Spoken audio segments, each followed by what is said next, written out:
South Williamsport, Pennsylvania. Today's ESPN Baseball Special, the 48th renewal of the Little League World Series. A beautiful day in South Williamsport. We're live from Howard J. Lamonti Stadium. It's the East taking on the West, Middleborough, Massachusetts, against Northridge, California.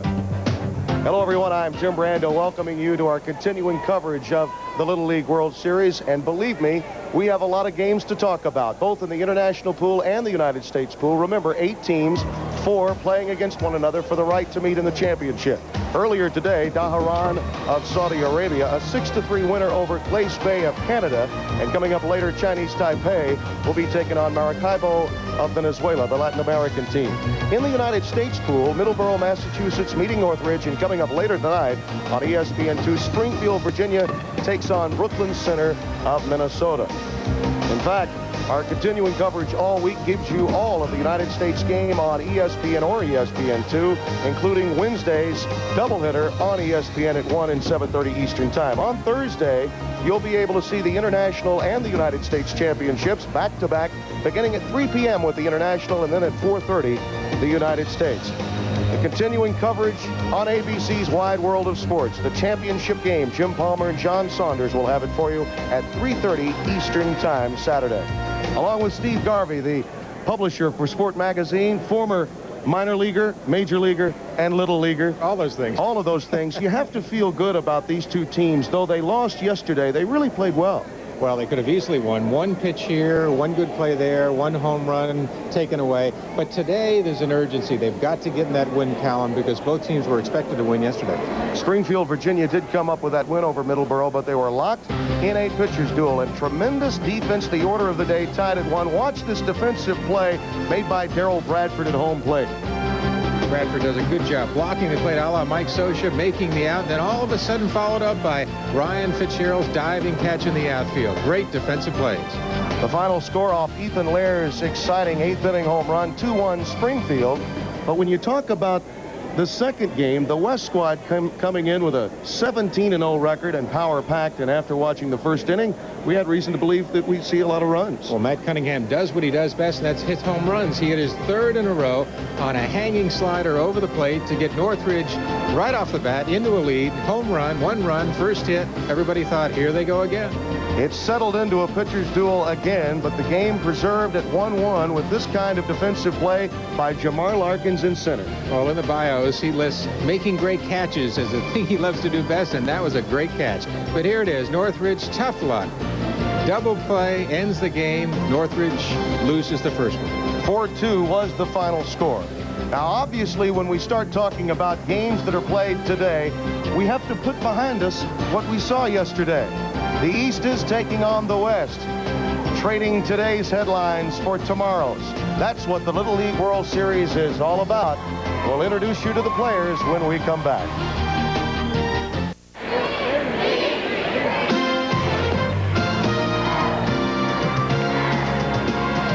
ESPN's coverage of the 1994 Little League World Series is brought to you by Head & Shoulders 2-in-1. Turns dandruff problems into great-looking hair. There's the tall Peter Tuber, young man that has command of both the fastball and the curveball. The curveball does break downwards, sort of off the table.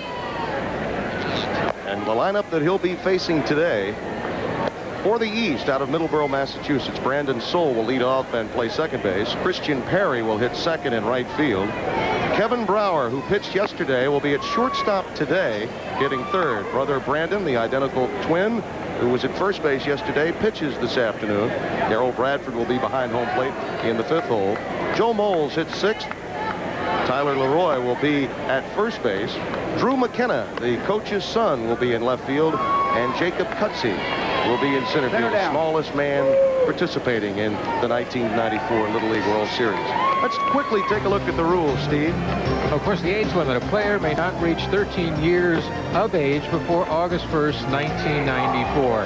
Game length, games are 6 innings long, and yesterday we had an extra inning game to kick things off. Base runner, runners may not leave base until pitch crosses home plate.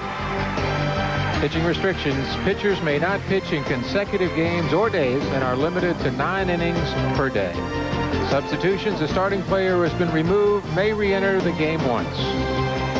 That will be a factor today, particularly in left field for the East, where yesterday they had 3 of them out there, and that outstanding catch by Ryan Fitzgerald, the only half inning in which he participated. And Brandon Soule has served up a fastball for strike 1 call. 0 for 3 yesterday with a couple of strikeouts for Soule.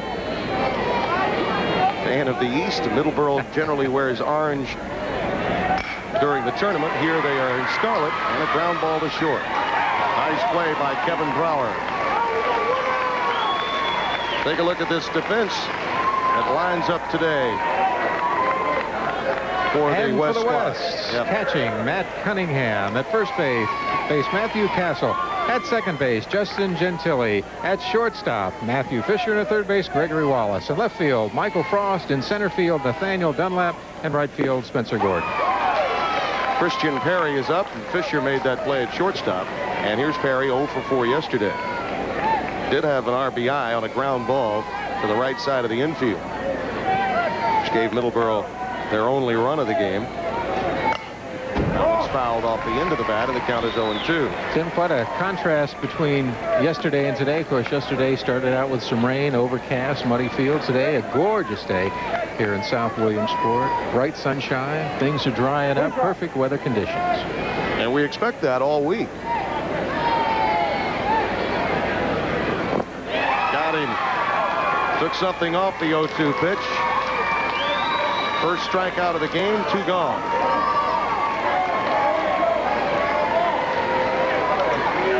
They look at the batter this time. Nice drive, but a lot of anxiety in these first 2 games by the hitters. A lot of times they've made the commitment before the ball has been pitched. They're going to swing at it. If it's down and low, they're still hacking. Now here's Kevin Brower playing shortstop today for the East squad.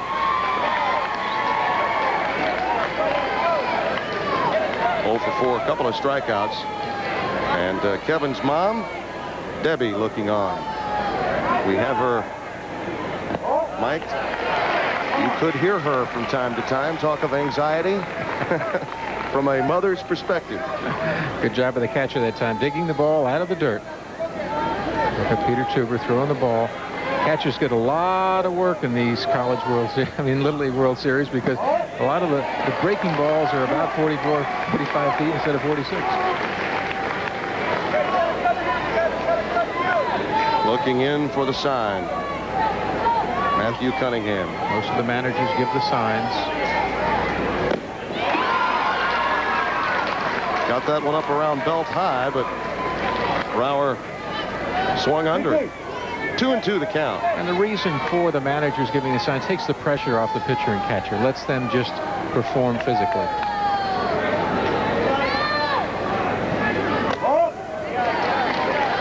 Off-speed pitch up high for a ball. Most of these pitchers do have 3 pitches. Very rarely would you see 4. Fastball, curve, the occasional slider rather than curve. Probably the most effective pitch, as you might expect, would be the changeup. Circle change or straight change. Most of them throw a 3-finger change. Puts less stress on the elbow. Brower gets the base on balls, and that'll bring up brother Brandon. Between these 2, Debbie looking on, 16 home runs in 15 games. You see this pitch up and in, too high, and the first base runner of the game.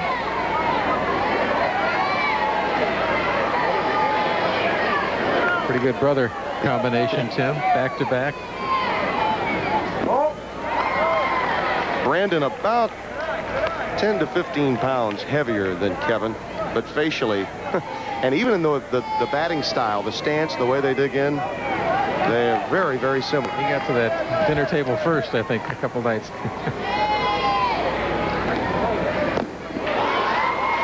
Have to be careful of the delayed steal. We saw that in evidence yesterday when Springfield, Virginia pulled it off against Middleborough. Especially with a runner at third base. It's a good tactical move, puts pressure on the defense. Brower fouls it off the first base side. And the count is 1-2. Stay on top, Peter. Stay on top, go right through the glove now. Let's go.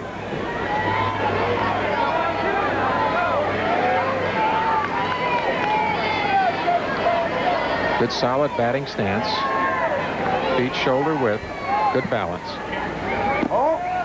Down in the dirt, handled by Cunningham. Matt Cunningham, not only a good offensive player, but a solid defensive player. Watch how he gets in front of that pitch.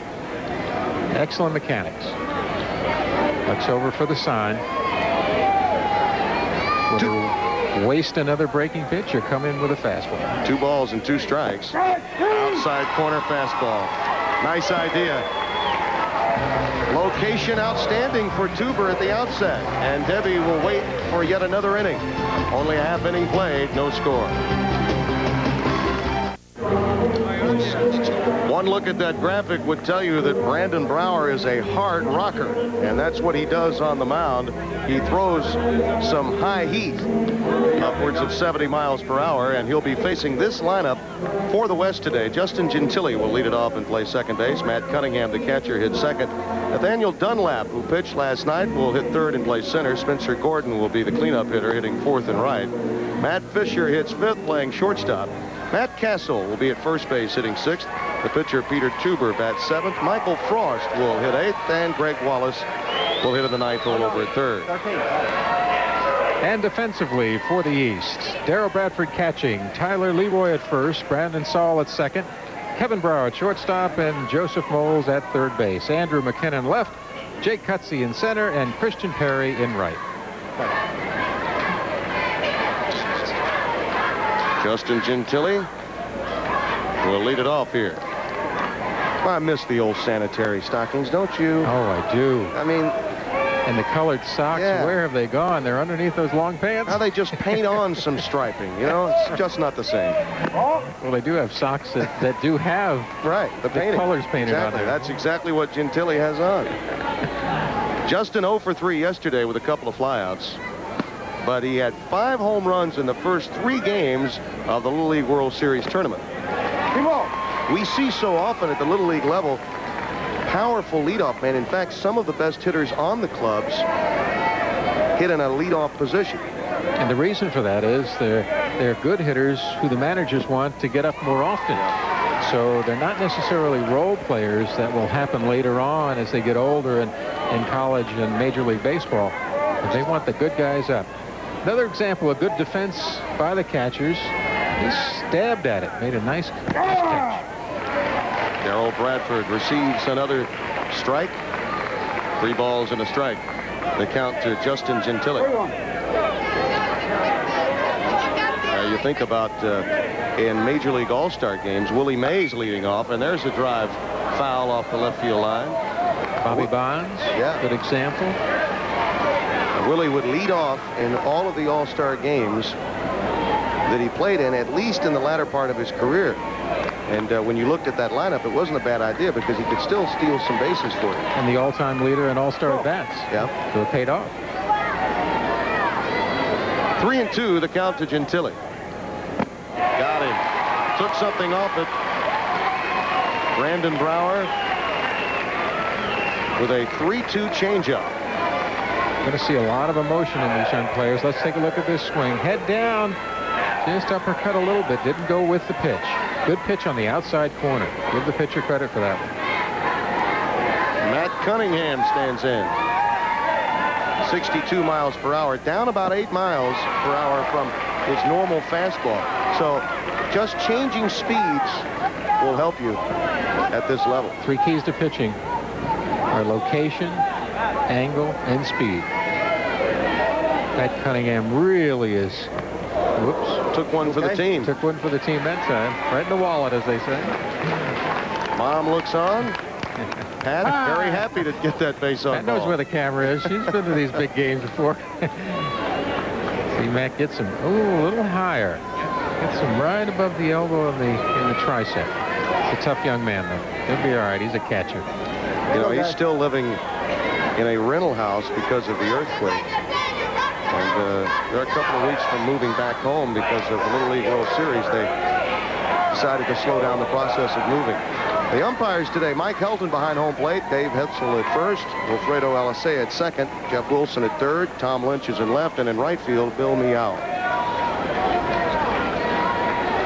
Nathaniel Dunlap takes a ball high, 1-0. Tim, you talk about the character of this Northridge team. It really is molded in a lot of ways by the earthquake of January 17th. Living out there, I know the devastation it did and the way it affected people's lives and homes, and it's a tribute to this team to come back from that. Head coach Larry Baca shouting instructions to Dunlap, who swings and misses.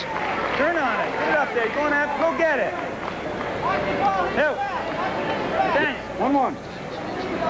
Well, the coach is yelling, go get it, but that's the toughest pitch to hit. Tough to get on top of that pitch and hit it on the line. Players have to make sure the ball is down, at least waist high. Little chopper down to third. And they get the lead runner. Nice defensive play by Joe Moles. And Cunningham is retired down at second base. Joe Moles with an excellent defensive play that time.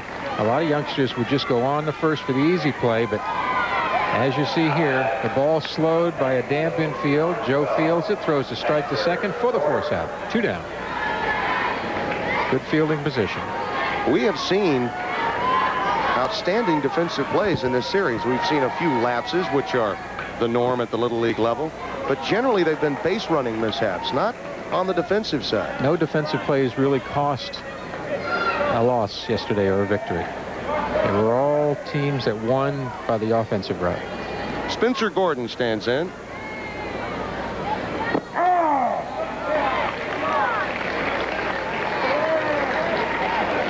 Dunlap struck out 13 in that loss. Not a bad day at all, despite losing that game.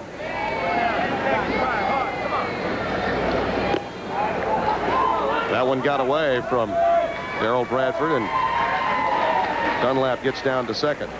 Tim, we talked about field and just general conditions.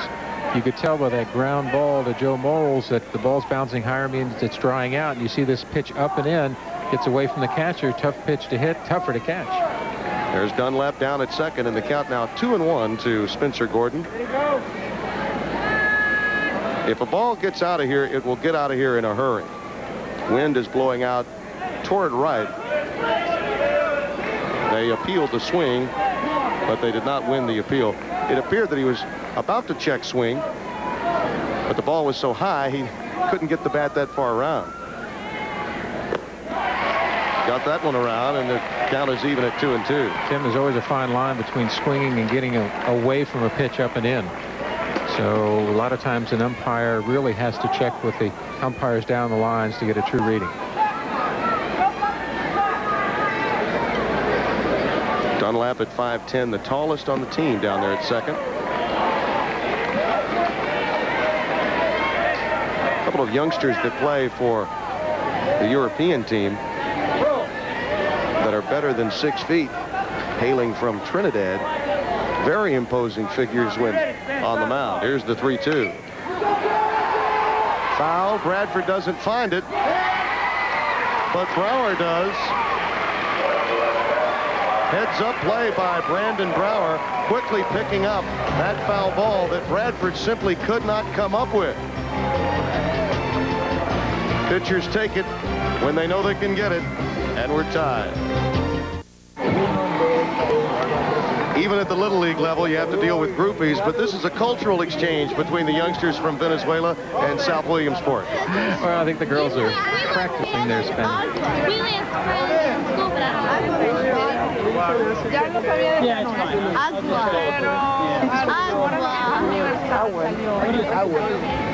Well, pretty soon they'll have some cards, and they can sign them for them. Well, that's what this World Series is all about. Cultural exchange. Youngsters from all over the world coming here to America, and of course the people of Williamsport opening their arms to them, and especially to us. Yeah, you're right. They're so very kind to us. Top half of the second inning, no score. Darryl Bradford leads it off, the catcher for the East. Peter Tuber on the mound. Bradford 0 for 3, 2 strikeouts yesterday. Most of the players admitted readily that they knew 4 or 5 runs would probably get you a win once you got to South Williamsport. But in many of the tournament games, scores were upwards of 19-5. That was the rule rather than the exception. Big disparity in the quality of the players at that level. What you see here, the cream of the crop. Foul ball down the right field line, off the end of the bat of Bradford. Another interesting aspect of Little League World Series play is that the right fielder should probably be your best defensive player without question, because most of these fastballs the youngsters can't get around on, so they're likely to hit it the opposite way. 65 to 70% of the balls hit really are the other way, especially facing these real quality pitchers in the first couple games. Tough to get around on them. Players a little late. Right fielder ends up making a lot of catches and has a lot of play. 1-2 the count to Bradford.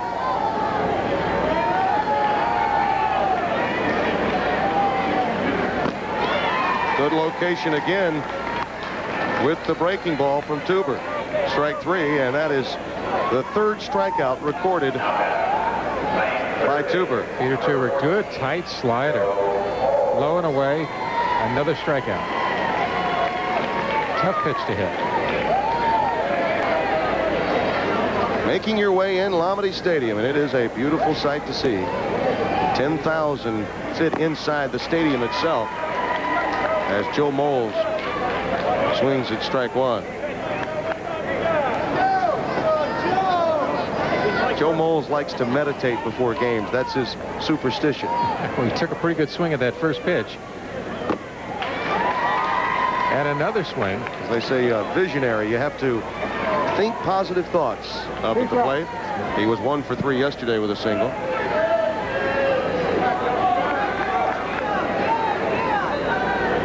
The 0-2.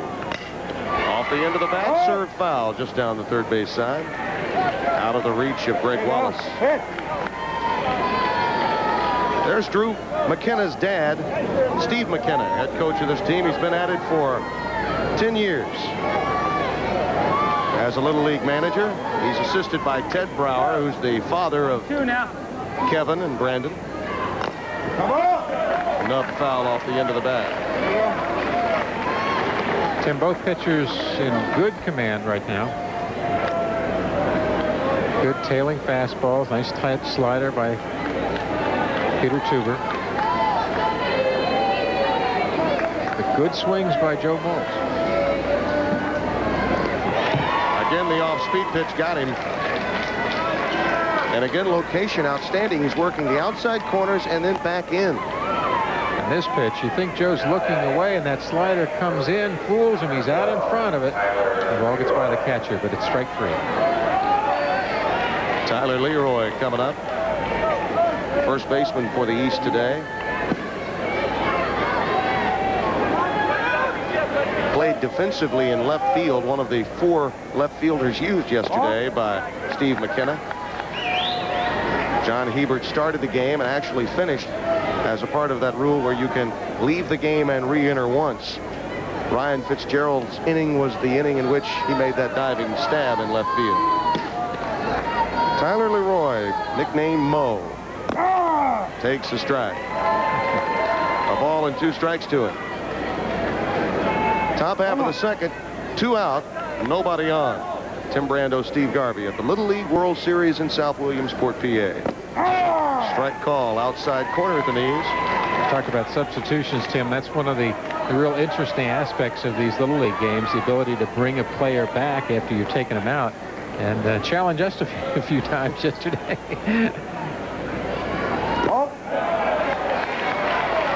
It adds for more strategy, which I think the pure baseball fan really enjoys. I thought it was interesting, after doing the 2 games yesterday, to think of the different regions of the country that are here. There's another nice defensive play by Cunningham. Cunningham sets inside.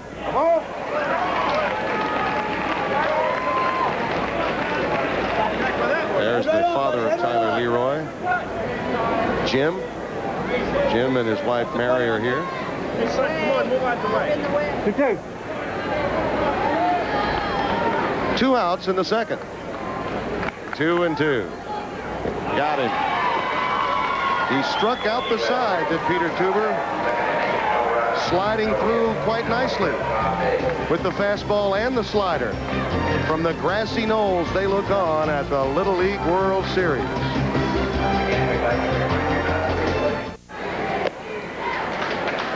Birds fly high across the sky here in South Williamsport, PA. This was lumber barons' land back in the late 1800s. They settled here, and this has been economically a very sound city as you look at an arm of the Susquehanna River here in the beautiful Susquehanna Valley, South Williamsport, Pennsylvania.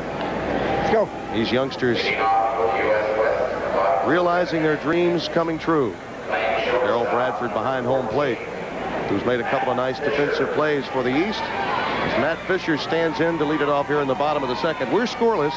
Day 2 of the Little League World Series. Brandon Brower, brother of Kevin, on the mound for the East today. Fisher 0 for 2 yesterday.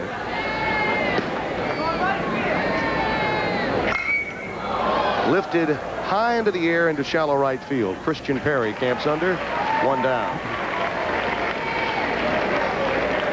Scoring lots of runs. So right now they want to get something going, get something on the board, take the momentum. Matt Castle. Oh, a high hopper that goes over the head of Kevin Brower. That was an unfortunate bounce. Given the infield, which you spoke of earlier, yesterday that ball would have stayed down. Today, because of the drier turf, though the grass is rather high, this one kicked up on Kevin Brower. Yesterday the ball would have bit in the muddy grass. Today it hits. There's a certain lip on this infield right at the edge of the grass that made fielding difficult yesterday, and there's an example again.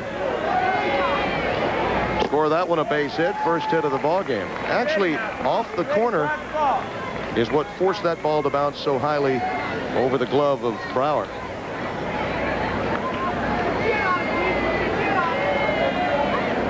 Oh. 1-1. Peter Tuber, nicknamed Speedy, hitting from the left side and pitching this afternoon. Come on, be ready. Keep driving the ball. Ball. Takes the ball outside. 2-1 the count.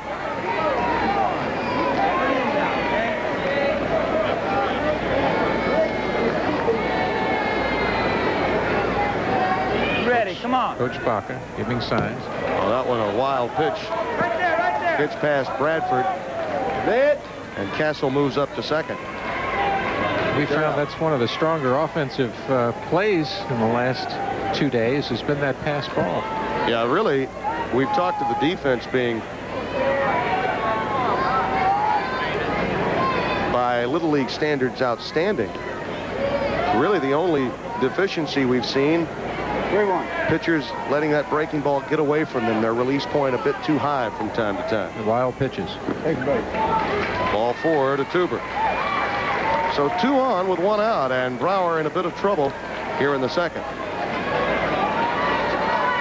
The dimensions in this ballpark, symmetrical and easy to remember, which always makes it nice for the announcer. 204 to left, 204 to center, 204 to right, 46 feet from rubber to plate, and 60 feet down the lines on the base pads.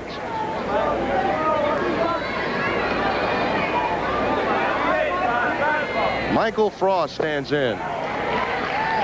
Off-speed pitch there from Brower to fool him, and it's 0-1. With 1 out, Northridge with a rally, runners on first and second base. It's a good time for them to explode.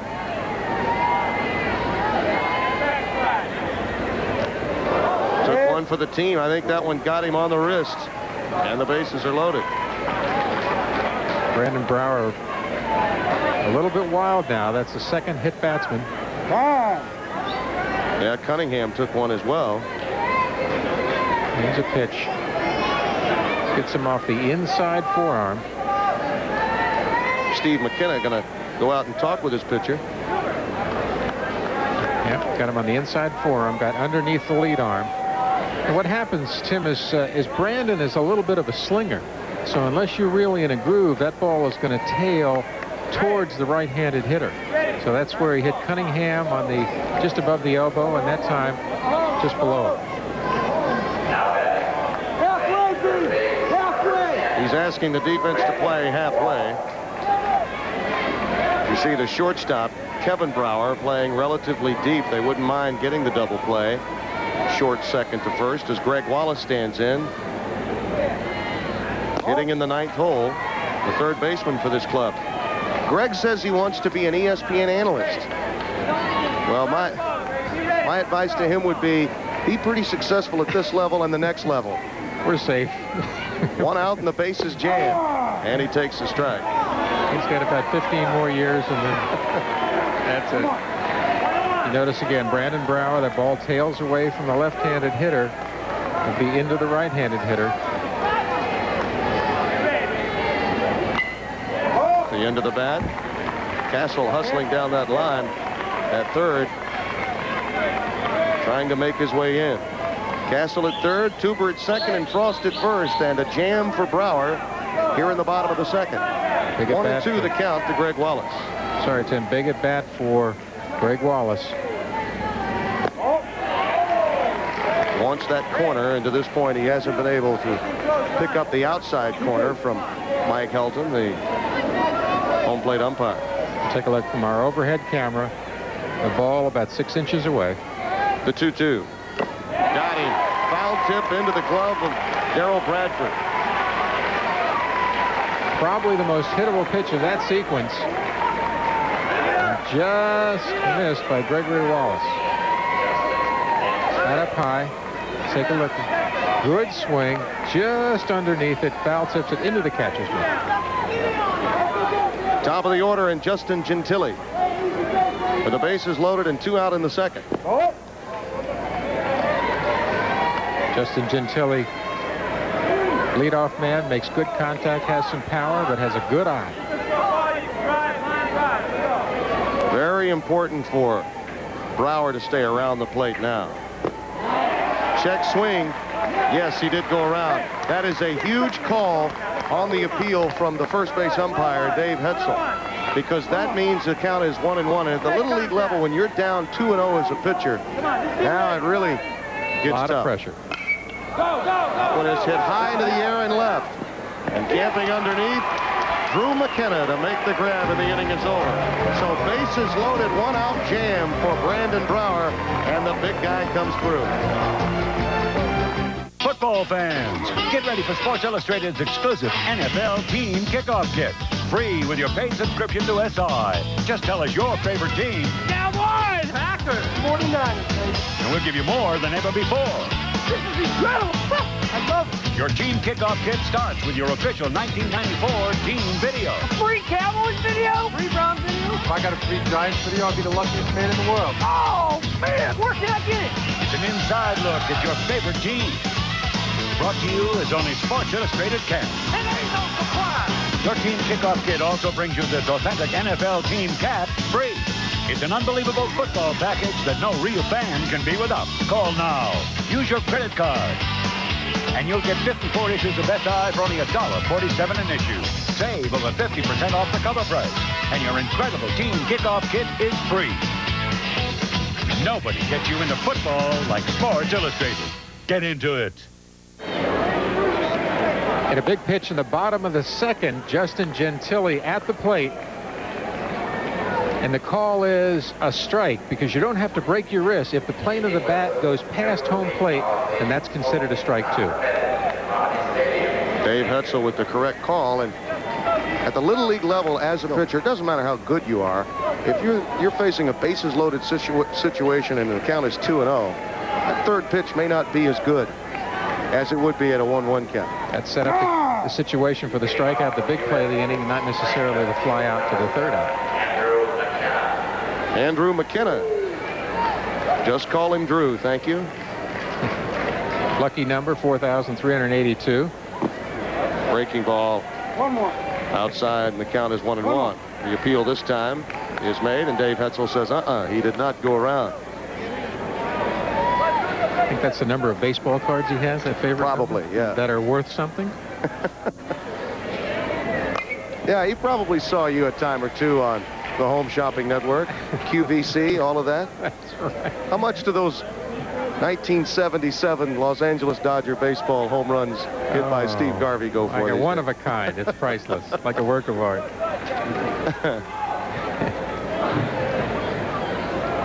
The 1-2. Strike 3 call. Peter Tuber doing really what he's done all postseason, and that's throw strikes. This is a borderline pitch, but it's good enough to call a strike. That's what happens with good quality control pitchers. You get a little attitude from the umpire in the strike zone. 6 strikeouts in facing 8 batters so far for Peter Tuber. Here's Jacob Cutsie. Off the end of the bat, nub, just past Wallace at third. The throw in time. Matt Fisher with a tremendous play. There's that Jay Cutsie again, making contact, trying to make things happen. Smallest player on the team, but he makes contact offensively, good plays defensively. He hustles down the line, just gets beaten out at first base. Great play. That's short. Look where the first baseman's toe is. Right on the corner, right, just the way you're taught. Good play by the umpire. Good call. Take a look now. Stretch those big first baseman. He's got his toe on the bag. Looks to the umpire. You're out.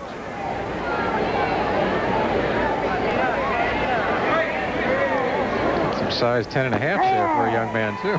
Brandon Soule takes a strike, and the count is 0-2.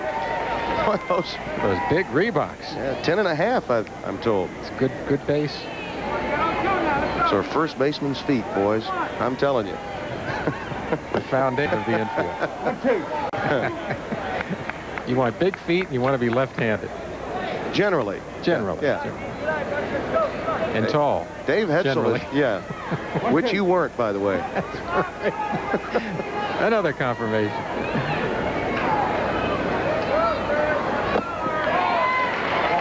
As everyone, I'm sure, realizes, you were converted over to first base in your career, and it is a position that is so many times overlooked from a defensive standpoint. Peter Tuber relying on the strikeout. He already has 6 going up and down the lineup. Soule takes it to short, and another nice play defensively at first base to close out the inning. Nothing doing so far in this one.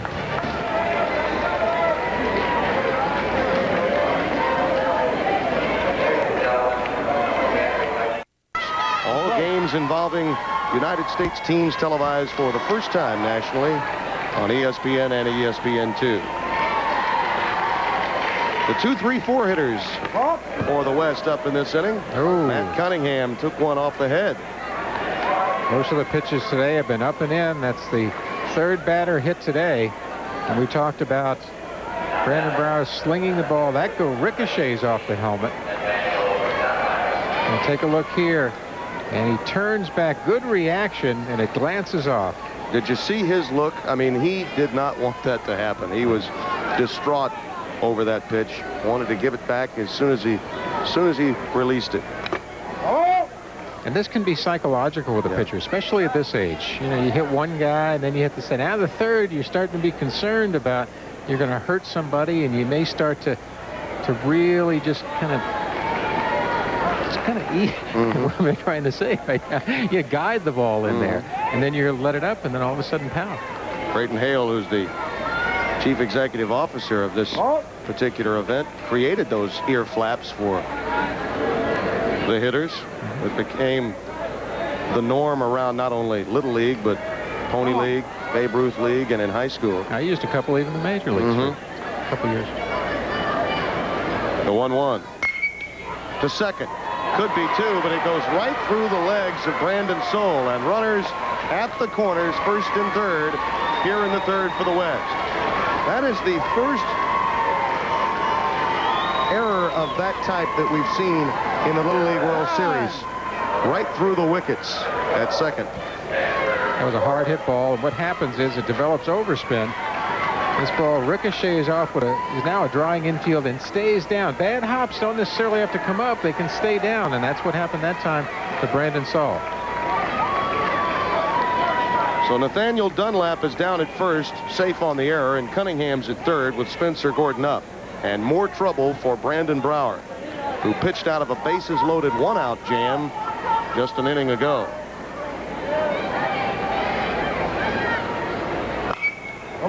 This youngster is more likely to turn on the ball than the average little leaguer. He's got very quick hands Come on, hard. at the plate. We talked about it last night. He's got very quick hands, quick wrists, and really accelerates through the hitting zone, which is about 12 inches from when the wrists are cocked to when they're fully turned over.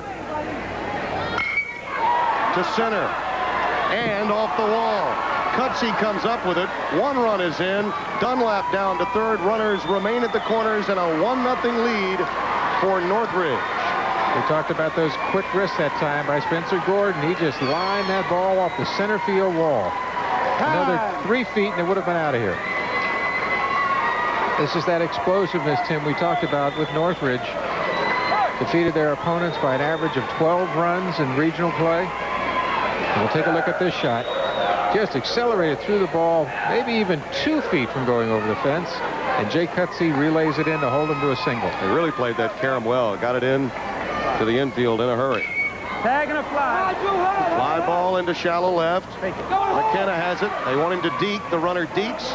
And they hold at first and third. Good job of hitting the cutoff man on that play. Good job by Andrew McKenna. Catching the ball, relaying in, holding the runner at third. 1 out. So let's watch now. The ball is just average depth and left. Do you send him? Don't you? He looks at the runner, throws it in.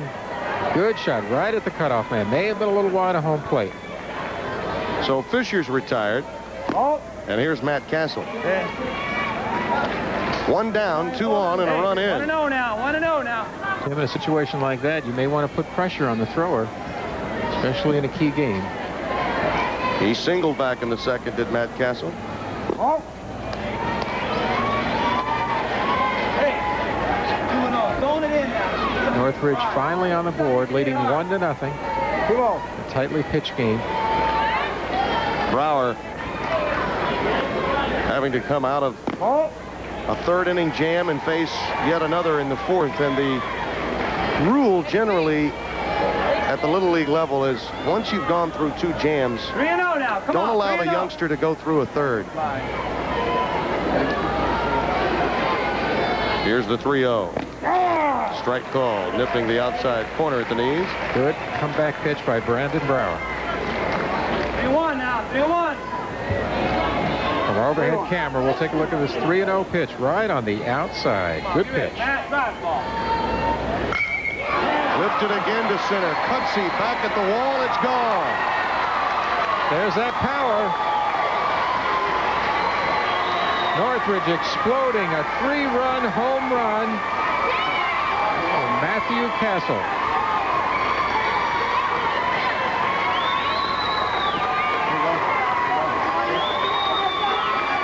Brandon Brower.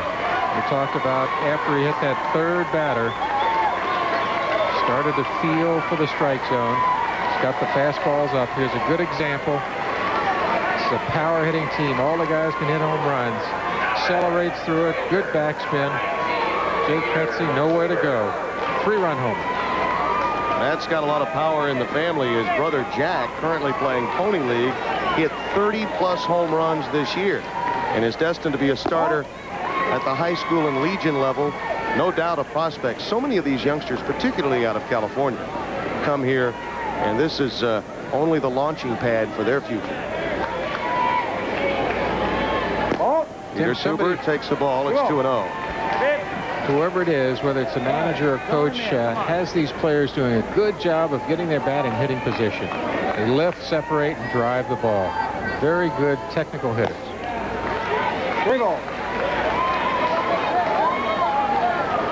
That's the manager for this club, Larry Baca.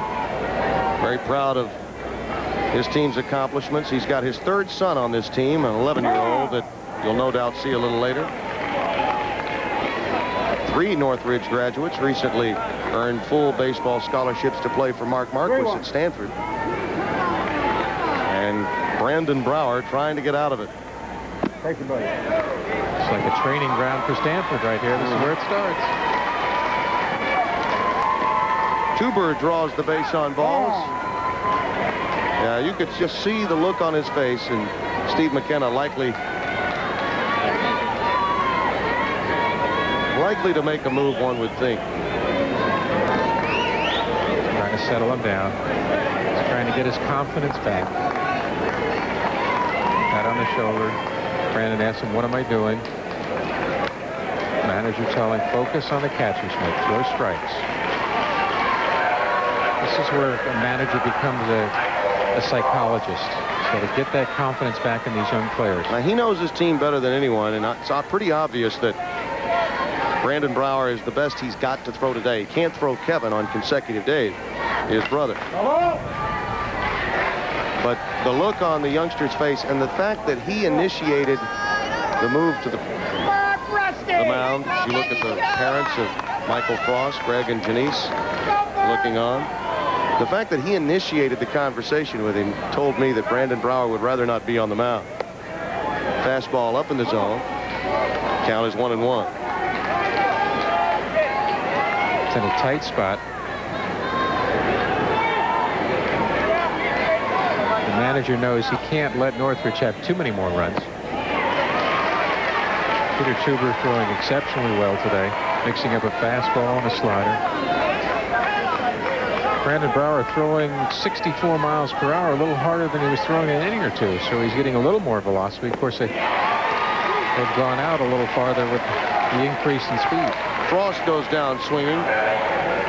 2 down. Tuber still at first base. And 4 runs in here in the third for the West.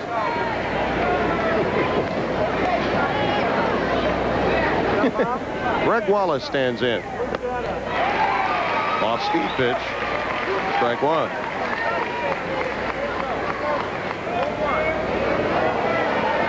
Greg struck out in the second. He's 0 for 1 today.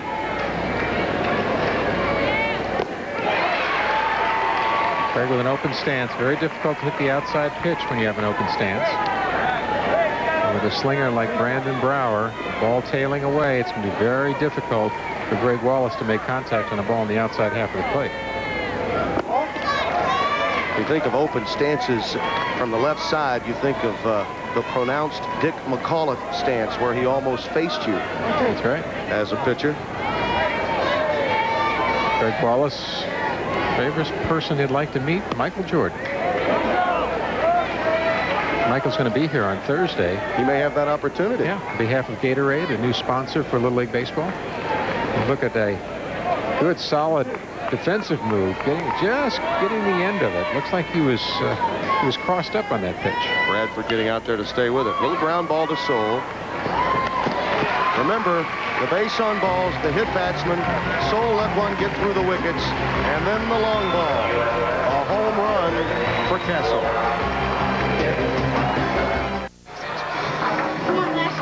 Recorded earlier today, the downtime between games. What do you do?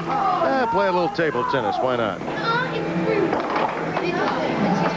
Wonder if they played to 21 or just to 11. Those are the bungalows where the youngsters reside, and an area that I was introduced to yesterday. We found you walking aimlessly around those halls. Trying to find the coaches. They had sought refuge. That's right. It happens at all levels, doesn't it? That's right. Christian Perry will lead it off for the East from Middleborough, Massachusetts, trailing 4-0 here in the top of the 4th. Tim Brando, Steve Garvey, happy to have you with us as our week-long coverage of the Little League World Series continues. Christian Perry struck out in the first, but he shouldn't be that concerned with it. So did 5 other Middleborough players against Peter Tuber, who has been nothing short of outstanding so far today. In the midst of a no-hitter at this point. Look at that, 32 strikes, 43 pitches made. Good tight slider again, Tim. Another strikeout. That's 7 for the afternoon for him. You know, as publisher of Sport Magazine, Tim, we do analysis on new books and publications, and I saw Jeff Burrows just yesterday And his team, the Long Beach team, won the last 2 years. Yeah, first time consecutive titles. Consecutive ones. He has a new book out called The Little Team That Could. He's doing a little analysis of it for the magazine, and it's a great book on this whole concept of Little League and of the kids and of the parents and the administrators and the whole march to the World Championship. Kevin Brower, shortstop today, pitcher yesterday, waves at the breaking ball. 0-2 the count. A good example again of the slider that has been very, very effective, even if it's out of the strike zone. You know, that you think of teams coming back and winning consecutive titles, and so many of these youngsters have recognized Sean Burroughs as their hero. That's right. I think it's great that youngsters, when you look at their bios, they look at their own people from their own generation as someone to look up to, rather than the obvious Michael Jordan or the obvious Barry Bonds that you would realize that they would try to emulate at some point in time in their young lives. I think it's also a tribute to ESPN and ABC to bring this Little League World Series to our viewers so that these youngsters can see their role models and idols who are their peers. That's right. Brower sends that one deep to right, on the track and off the wall. Spencer Gordon comes up with it, and a stand-up double for Kevin Brower. There's Mom. She's happy. There's that smile. Debbie Brower, reason to smile for the first time. Been suppressed a little bit the first 3 innings, but it's back. Here's a good shot, almost a home run, right off the base of the wall in right field.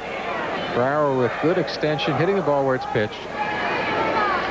First hit surrendered by Peter Tuber, and brother Brandon due up. You saw Brandon being talked to twice by the manager, trying to get him to refocus. Plenty of time left in the game.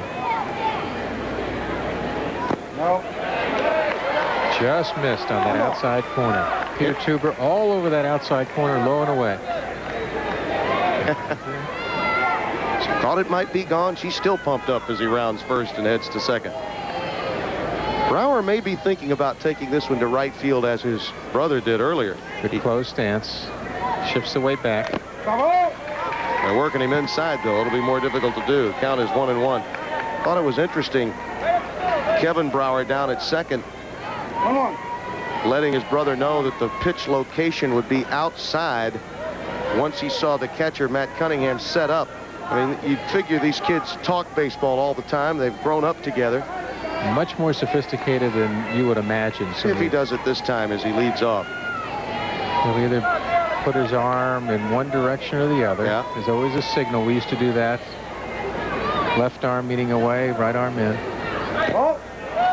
That time he was unsure. I think Matt Cunningham picked up on it. I think he realized that the younger brother, or the identical twin, was giving at least location, not stealing signs, but pitch location on the setup of the catcher. Well, one guy can give them, the other guy can steal them. That's right. The subtle nature of the game. The 2-1. Rack to right where brother Kevin wanted it. He said send it to right, and he did. Back-to-back doubles by the brothers Brower, and it's a 4-1 game. That's what we talked about. Can you get these young minds back focused again, even after a home run that was devastating to Brandon Brower? There's Mom. She's into it. The eyes are a little focused. You see life in those eyes now. And that life comes from this line shot to right field.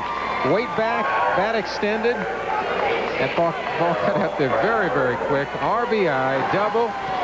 The East is on the board. Darrell Bradford at the plate, still 1 out and 1 on. And a run in now for the East. It has been an explosive fourth. Off the end of the bat, throw not in time. Runners at the corners, still 1 down. And the fans from Middleborough are on their feet. That was just a great example of Darrell Bradford beating out a ball that was chopped to third base. Sure, the infield's a little slow, but he hustled down that line. Look at this. The ball's chopped. Hits just in front of home plate. Dribbles to the third baseman. You got to charge those. He clearly beats it. Good job at first base catching the ball. Castle coming up with it. He's made a number of gems over there at first base today. The line score now getting busy. 4-3-0 for the West, 1-3-1 for the East. This is the youngster Joe Moles we were talking about. Person he'd most want to meet, Sean Burroughs. Sure, he'd like to sit him down and say, now, Sean, What would you do in this situation? yeah, you guys got it done a couple of times out at Long Beach. How did you concentrate? Steve McKenna giving the signals down at third. He takes it to left the opposite way. In comes Brower. It's 4-2.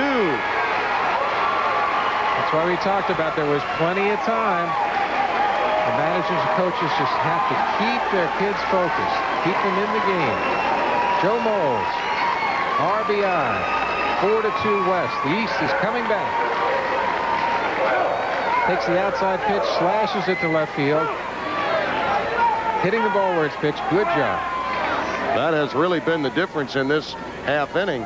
After 7 strikeouts in 10 batters faced, Joe Moles very happy, all smiles, and why not? They have timed him now to a point where the setup is on the outside portion of the plate, and the hitters are now going where the ball is being pitched. There's a sequence that's developed. And if you watch the game, if you're a hitter and you watch the game from the first pitch, you'll see that sequence develop. It really doesn't matter whether you feel like you're getting help from your brother down at second base on pitch location. There's just an air of confidence that comes with that edge in the batter's box. Drew McKenna at the plate. Coach's son, Tyler Leroy at the plate, and Drew McKenna's on deck. Tyler Leroy. We talked about emotion, Tim, how it ebbs and flows in these games. Tyler struck out his first time back in the second. One of the 7 strikeout victims. Ball low. 2 balls, no strikes, 1 out. And 2 on. And an inning in the 4th that the East desperately needed, trailing 4-0 Right down the pipe now. Let's go. after a 3-run home run by Matt Castle in the 3rd.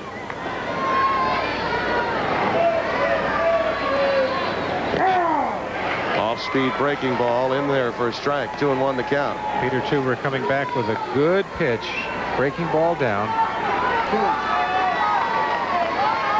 Tyler Leroy inches closer to the plate. Takes a look at his stance. Steps out. Yeah, did you notice the umpire said you got to call time before you come out of that Got to look back and let me know. Yep. Strike call. 2 balls and 2 strikes. Peter Tuber throwing 65 miles per hour on that fastball. Yeah, he's lost some velocity, Steve. He's down from about 68 earlier. Confidence a part of that. Nice block again by Cunningham. And they appeal Dave Hetzel. He says no. Count now 3 balls and 2 strikes, 1 out. Here's Peter Tuber. Matt Cunningham doing as good a job for a young catcher as I've seen in a long time of getting in front of the pitch. He's going to make a very good catcher as he gets older. The 3-2 pitch. See, this is becoming a quality at bat for Tyler Leroy, regardless of what happens. Fought off a pretty good pitcher's pitch that time. Well, you're making Peter Tuber throw more and more pitches, and his velocity is coming down. Keeps his head in just under it a little bit, a little more of an arm swing. 3-2 is the count. Just down the line on the first base side, and consistently these batters now taking the fastball away, sitting on it. Every hit we've seen to this point has been the opposite way. I've always said the more pitches you see at an at-bat, the better off you're going to be. He's seen the slider, he's seen the fastball, the last pitch up a little bit at 66 now. Do you waste a curveball? I don't think so.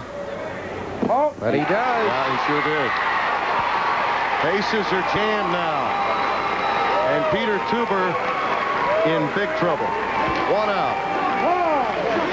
If you're throwing 66, you really should, at 3-2, challenge him with a fastball. With guys on base, he didn't want to do it, and he walks him, loading the bases with 1 out. Good eye.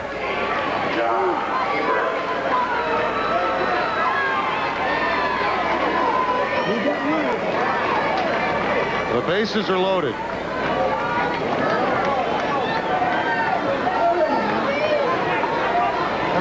Tyler Leroy down at first. Brandon Brower at third. That's Joe Moles at second. And there's Leroy at first. The play is at first base, but they do get a run.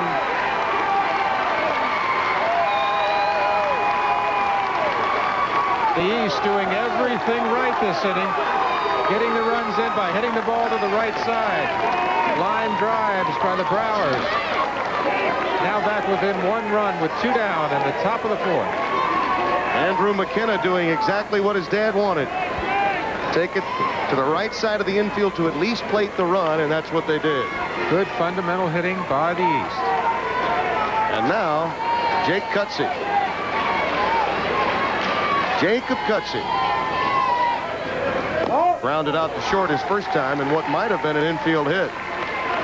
Here's the run. Hits it to the right side. 1 out. Gets the run in. Good shot. You know, Tim, the whole key is Tyler Leroy fouling off those pitches and hanging in there to get that run in. Absolutely.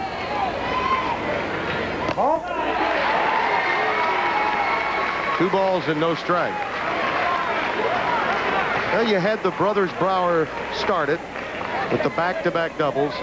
Then the confidence throughout the dugout picked up. Got them on the board. You've got to get a run to get things going. Still runners at second and third. Cutsey takes the strike. May sound simple, but no matter how many guys you get on base, no matter how many doubles, if you don't get a run in, you still haven't accomplished anything.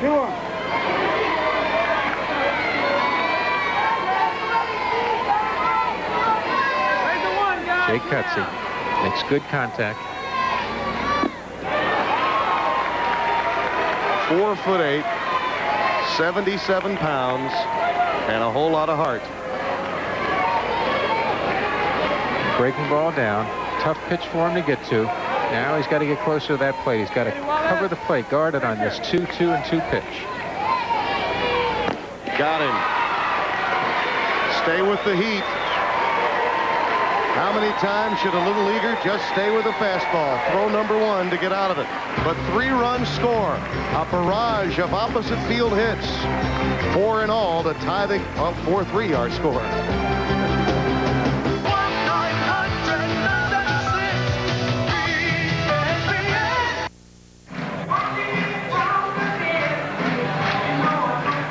Just enjoy the Little League World Series, and Middleborough clapping their hands in unison off a 3-run 4th, and it's a 4-3 ball game. Well, coming up later today, talk about enjoyment. This is Entertaining Golf. Peter Jacobson is your host at the Fred Meyer Challenge.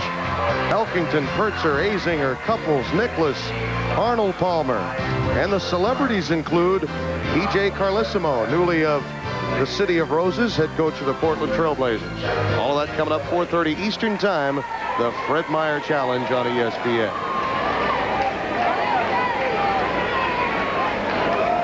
As we open the bottom half of the 4th inning, it's a 4-3 ball game, and Justin Gentile takes it deep and out. A little wake-up call from your friendly neighborhood leadoff batter.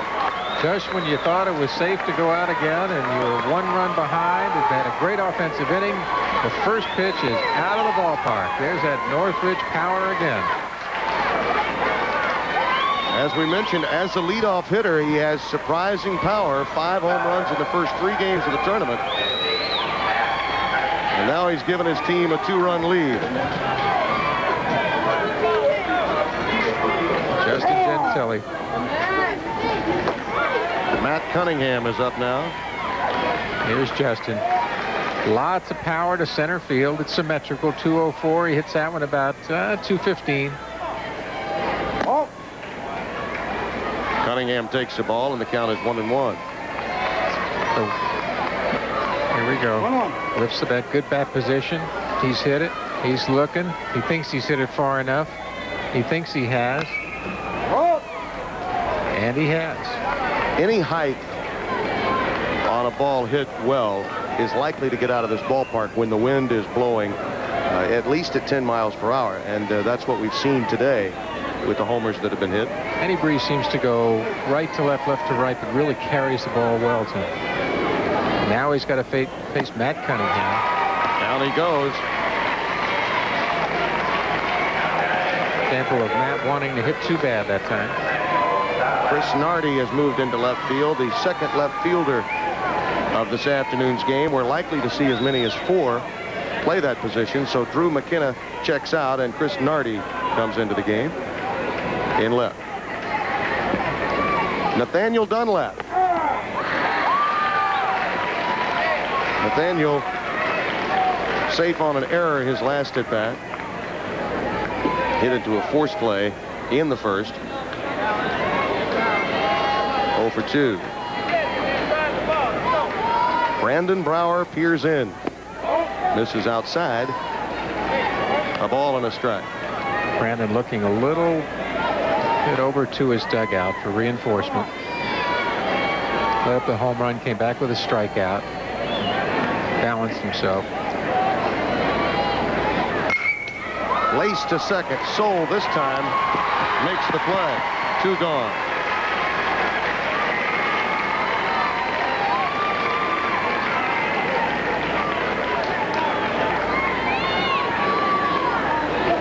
Nathaniel Dunlap. Good flat bat. Hits a shot to the right side. Players are doing a good job of hitting the ball where it's pitched. Particularly today, we've seen it from the Middleborough team in that second and third look. After Tuber had been so impressive in the first 9 that he faced, he struck out 6. Not that easy the second time around. Fly ball center field again. Cutsy this time has room. Spencer Gordon retired, and so are the Northridge players in this half inning. The 5th is history, but a run in. It's 5-3 Northridge.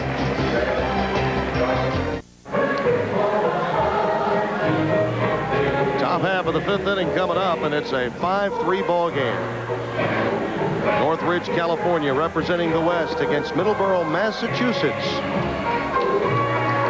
In the 5th inning stretch, Harry would have a problem here. That's right. Because he wouldn't know exactly when to sing the song.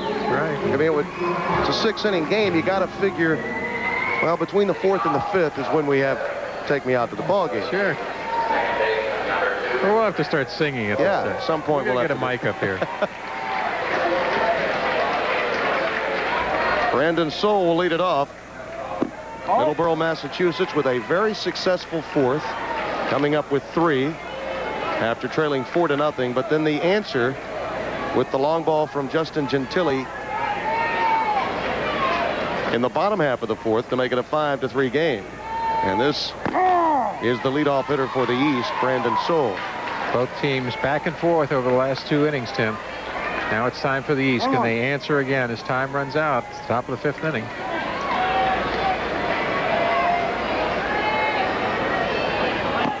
This has not been a tournament with a great deal of offense.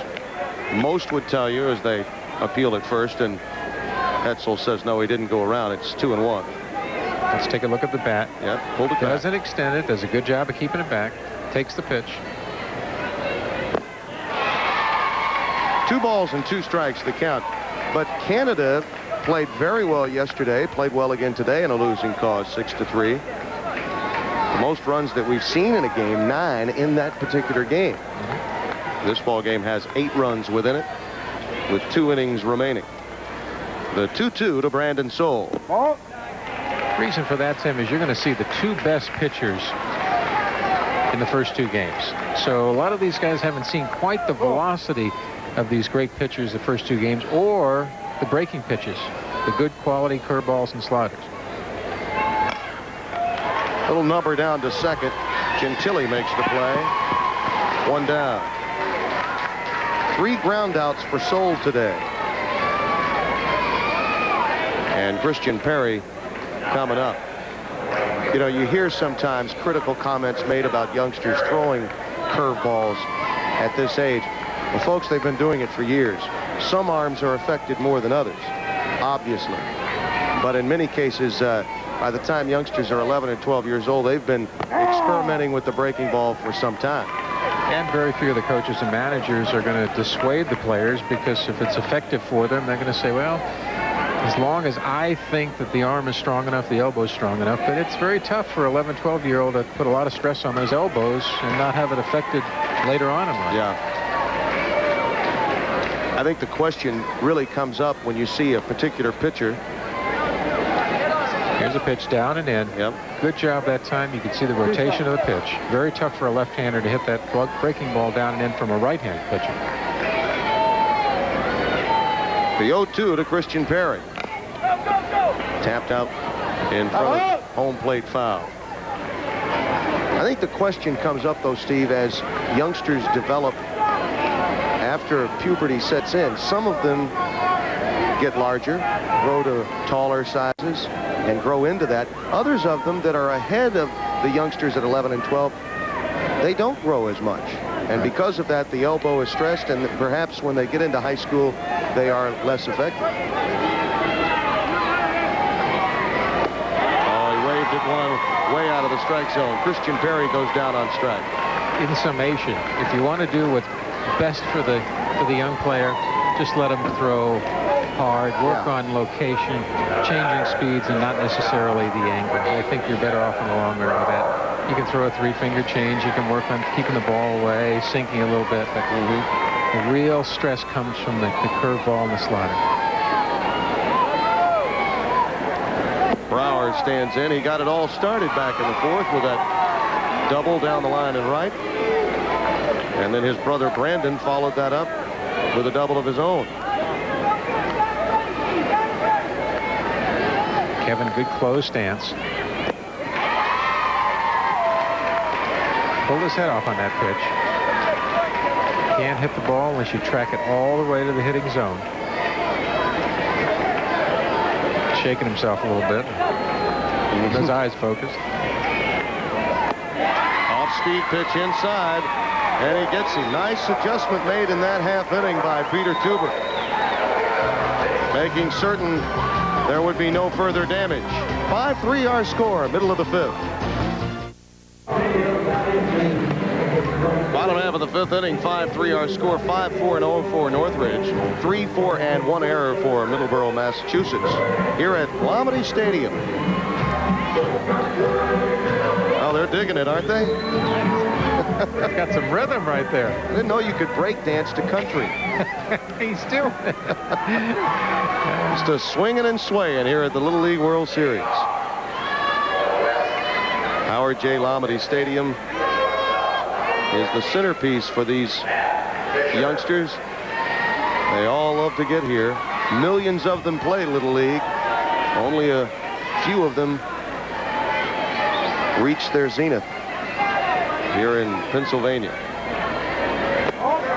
High and tight from Brandon Brower. Both pitchers have gone the distance today. Both have had the big inning. See just a little breeze, not much. 5 to 10 miles per hour today, blowing slightly toward left field. Matt Fisher grounds it right back to Kevin Brower. Throw was wild and he got away. Kevin had to make that play after his brother tried to barehand it. He fielded it cleanly, but having to throw off his step. Let's take a look at this now. Very difficult. He keeps his focus because it almost hits the bag, just pulls him off a little bit because he can't get his shoulder squared up. Second error of the ball game committed by Middleborough. One through the wickets of Brandon Soule at second.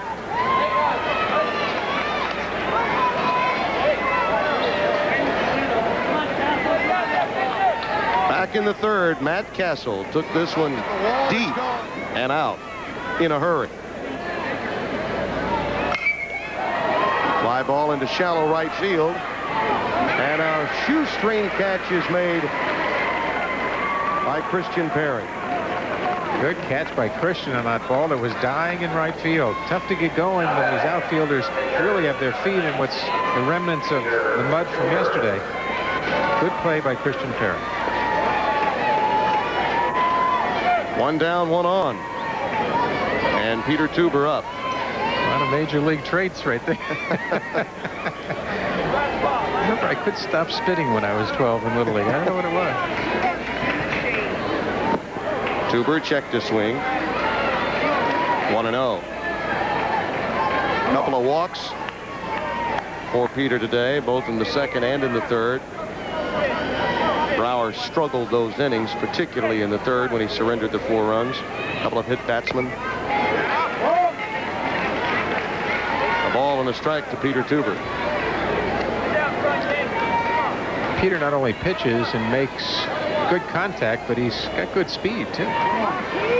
That's the scene from right field. Let's take a look at this.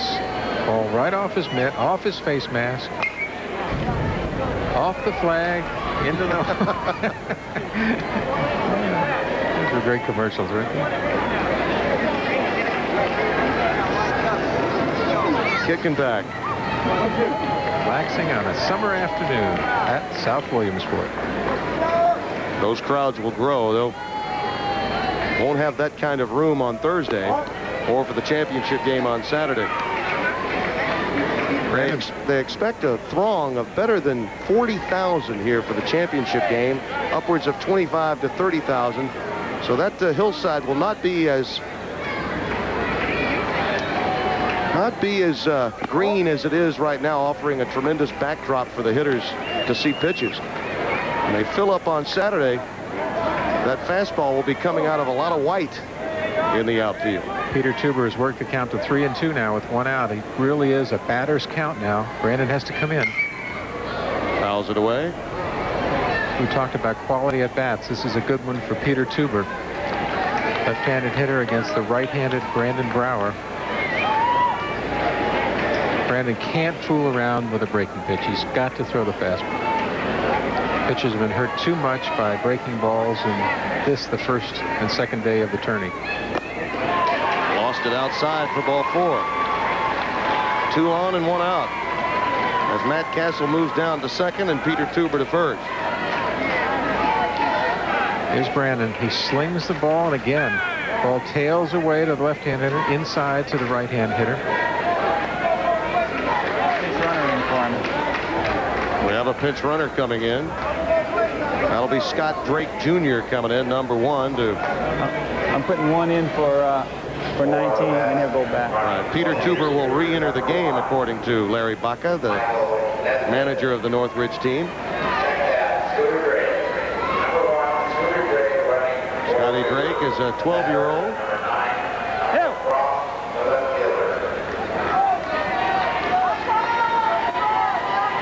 Getting his first participation in the Little League World Series. He didn't play in yesterday's loss. Be ready, Frost. Start it.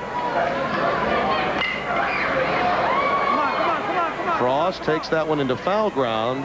Hey, as far as you can on that, go back. Nardi Nada will come up with it.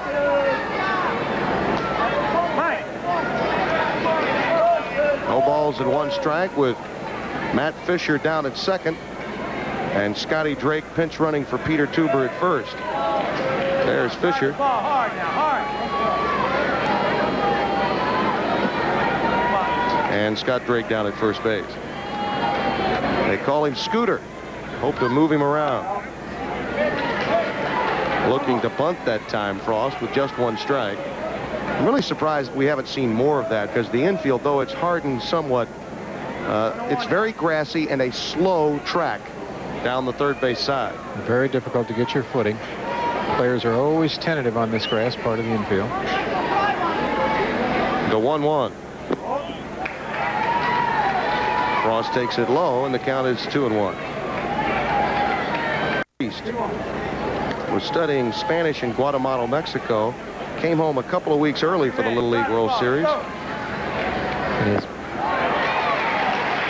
biggest thrill would be hitting a home run in the Little League World Series. He'd love to have one right here. It's interesting, the dad skipping a wedding in Atlanta this Saturday that he was going to officiate. But the bride was understanding, we're told. The 2-2. Baseball has that appeal. Got him. Strike 3 as Brower comes up with a nice pitch to Frost.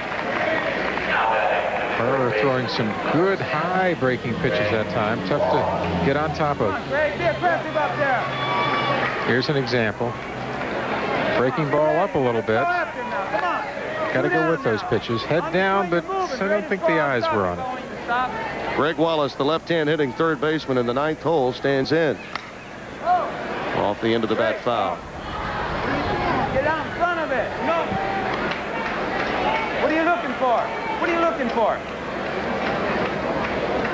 Harry Baca wants Greg to be a bit more aggressive at the plate. Come on, 0-1 now.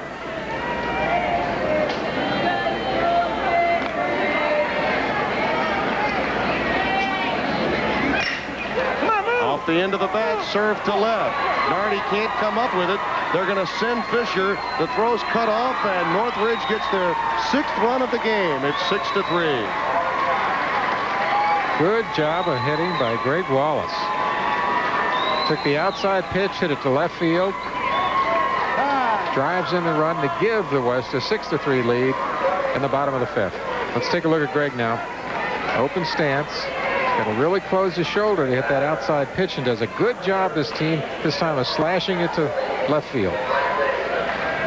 Ball dies, no chance at the plate. There's proof that it's not where you start with your stance, but where you finish. Where you finish.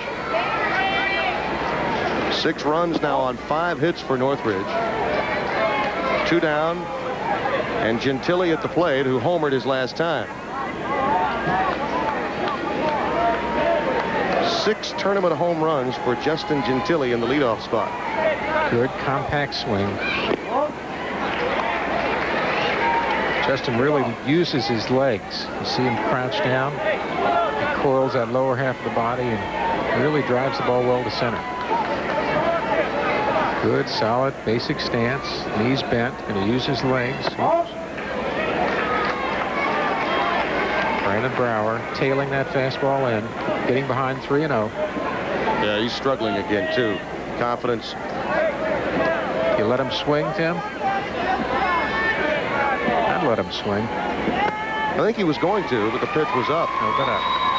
Bases loaded now, and really becomes important for Brower to get out of this and at least hold this game at a 3-run deficit. And Steve McKenna may make the change now, because all he needs is to get a couple of outs. And he does have his son Drew that can pitch. Could go to his first baseman. Tyler Leroy can pitch. He's going to hang with him. But you want the tying run, the potential tying run, to come to the plate, and he is going to make the change. So he will move over to first base. Brandon Brower threw a lot of pitches. So a pitching change as they try to hold this deficit at 6-3 here in the 5th. Okay. Look, bases loaded. 2 outs. Top half of the 6th inning. Bases loaded with 2 outs, and Joe Moles, who was at third, is now on the mound. Asked to get a crucial out. And over at third is Tyler Leroy, who was at first. Brandon Brower, who started the game, is now back at first base. Tough situation for Joe Moles to come in. Bases loaded, 2 out, down by 3 runs. He's got to throw strikes. Matthew Cunningham at the plate. 2 outs, let's go. Wanted to check his swing and couldn't. 1-1 the count. A 65-mile-per-hour fastball from Joe Moles. Both he and Andrew McKenna are expected to pitch an inning or 2 of relief, with Kevin Brower and Brandon Brower as your starters for the team from Middleborough, Massachusetts. 6-3 ball game. In on the hands and serve to Brandon Brower, who collects the out. The final out of the inning. Moles, job well done in relief. 6-3 game. The end of 5.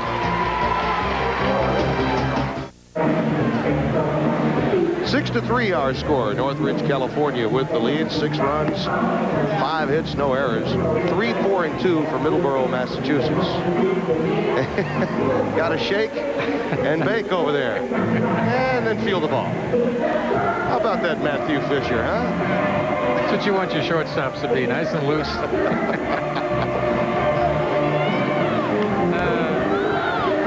Just having a good time at the Little League World Series. You know, when you watch these youngsters play and enjoy themselves and play at a very high level, it puts a lot of things in perspective in our sports society, particularly in our sports society.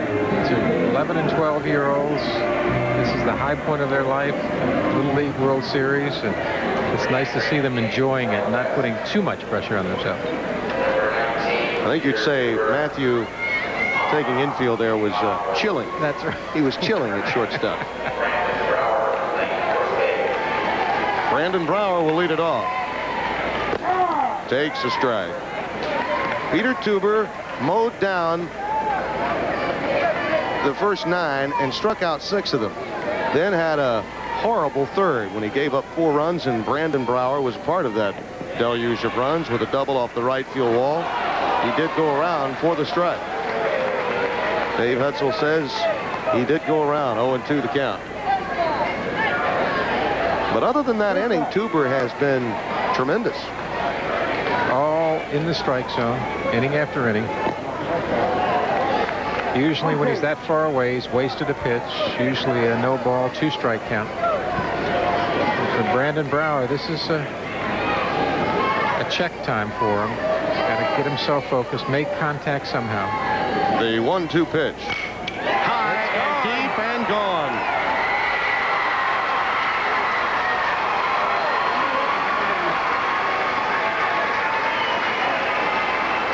Peter Tuber can't believe it. And Brandon Brower comes back. And what's been a difficult game for him. A lot of character in that young man. Could have easily just given up that last at bat, down by a couple of strikes. He takes a fastball and just drives it over the left center field wall, sits back. Good focus. He knows it's gone. It's about 250, 60 feet. Now the importance of the pitching change that was made by Coach Steve McKenna to get Moles in, because now suddenly it's a 2-run game again. Good, solid, compact swing by Brent. Just a little jog, home run jog. He knows it. You can smile anytime now. Darryl Bradford fooled on that one. 1-1 the count. Nicknamed the D-Dog. He's trying to hunker down and get a base hit here. D-Dog was going to swing at anything he threw up. He's got to let the ball get out of the pitcher's hand before he makes a commitment. Number 1 right on the corner. A ball and 2 strikes to Darryl Bradford. 66-mile-per-hour fastball. Last opportunity for the East, and he gets the strikeout. Bradford goes down swinging. The East within 2. They need a base runner and then another big hit. Tough curveball away. Our overhead camera right on the outside corner. Great pitch by Peter Tuber. The 11th strikeout recorded by Tuber.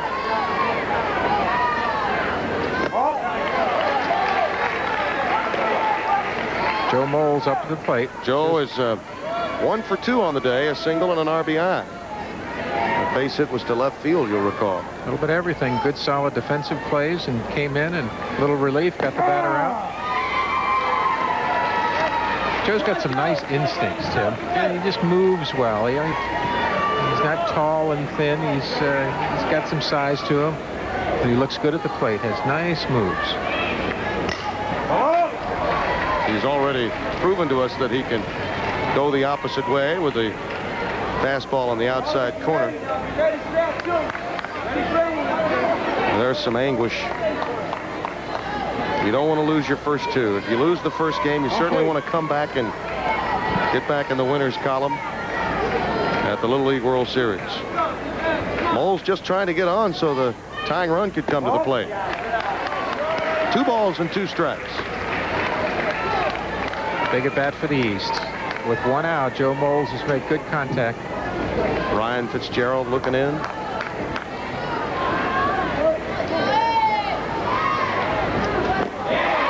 Got him with the slow breaking ball. Let's go.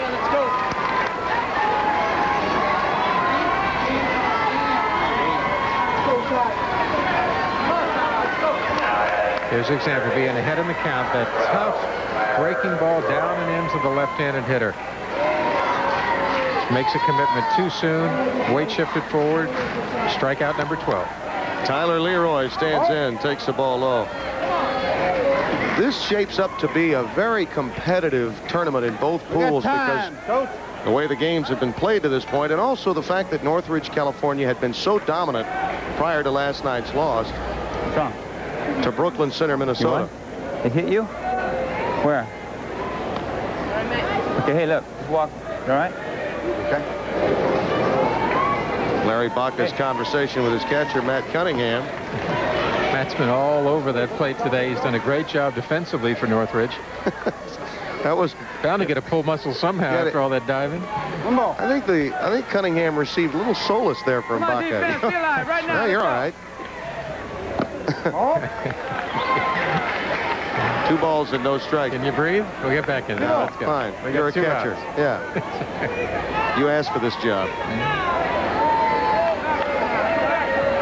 Tyler Leroy with a hitter's pitch. Looks at it, and it's 3-0. This would put Darrell Bradford at the plate if, in fact, Leroy makes it down to first. We talked about the tying run. 2 things that have hurt the pitchers most: walks and pass balls. Got to look at the 3-0 pitch, and he does. It's 3-1. I think I'd take another pitch here, Tim. I'd make him throw another strike. You're not the winning run at the plate.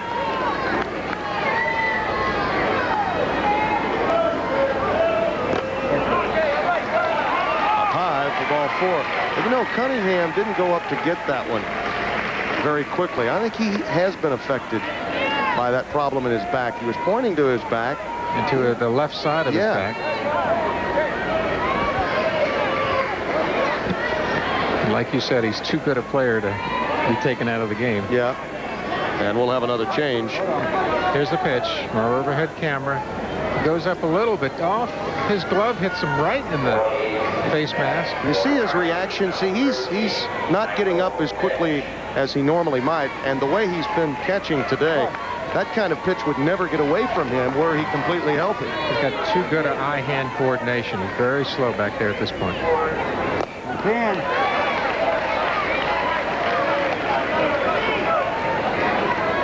One ball. Michael Finch is the pinch hitter. Pinch hitting in the left fielder's position where Nardi had been. These are all all-star players. Even if you haven't started the game for your team, you're still a very good player. All right? Okay, look. Michael you got to concentrate, get your mechanics right, because I want him to hit the ball. All right? Let him put the ball in play. Okay, we got to get a, we got a 2-run lead. Just throw the ball over the plate. The reason Larry Baca said that is he knows that walks can hurt him much more than having the player who's cold come off the bench. Michael Finch has some power, but it's tough to sit around for an hour and 45 minutes and face a pitcher like Peter Tuber, who's throwing 66 miles an hour. Yeah, and Cutsy is in the 9th hole, due up next. So you figure his fastball of 65 miles per hour should get the job done. Why toy with the off-speed stuff that's not in the strike zone? Big pitch right here. The 2-1 to Finch.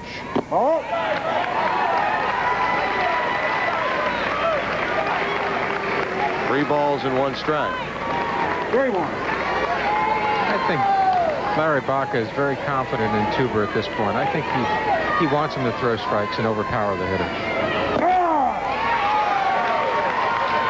Taking all the way, 64-mile-per-hour heat. 3 balls, 2 strikes, 2 outs, 6-4 the score. Northridge looking to win its first game at the Little League World Series. Peter Tuber on the hill. That's the ball game. Northridge on the strength of Matt Castle's power and the arm of Peter Tuber. With a strikeout to close the game. All right.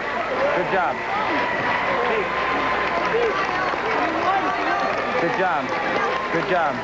He had 13 strikeouts today, did Tuber, en route to that 6-4 victory.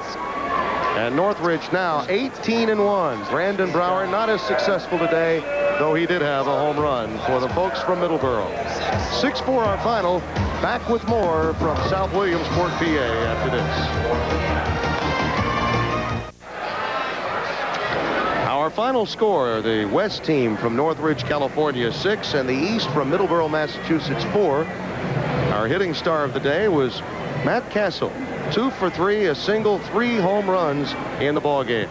Don't forget, coming up on Thursday at 8 p.m. Eastern Time from the Louisiana Superdome in New Orleans, Troy Aikman and Emmitt Smith on display as the Saints take on the Cowboys. That's Thursday night, NFL preseason football on ESPN.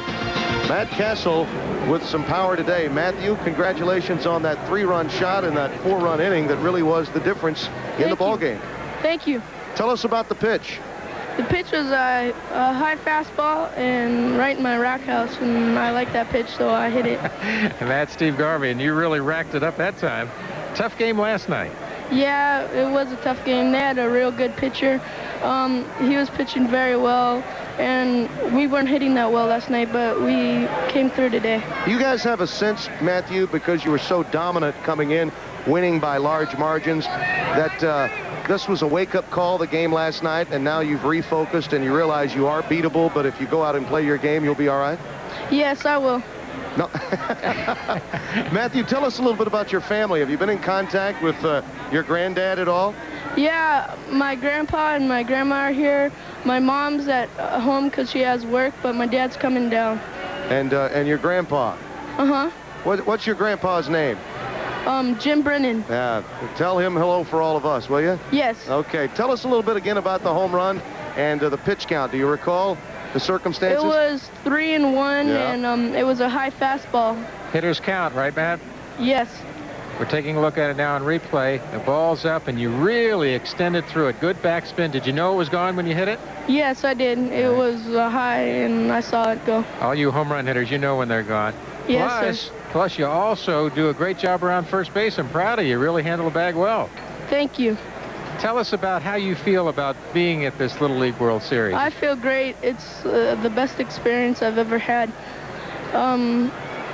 It's a highlight of your life. Yes, sir. Yeah. It sure is. Did you ever play before a crowd of this size before? Out in California, games are pretty popular, and a number of people show up. In Western Regionals, we played in front of a crowd this big, maybe bigger, but this is great to be here. In California, too, you have an opportunity to play almost year-round. Would that be a fair statement for Matthew Castle? Have you played baseball on a yearly basis almost around the calendar? Yes, sir. And at any point in time, do you play any other sport other than baseball, Matt? Yeah, I play football. When I get back from Williamsport, I'll start football season. That's right, Matt. Remember, after this, you got to go back to school. You ready? Yeah, I'm ready. Yeah, you look like a good student. Thanks, Matt. All right. All right, Matthew Castle, a 3-run home run in the big third inning today. A 4-run inning that really was the difference for Northridge. 6-4 our final. We'll be back to wrap it up from South Williamsport in just a minute.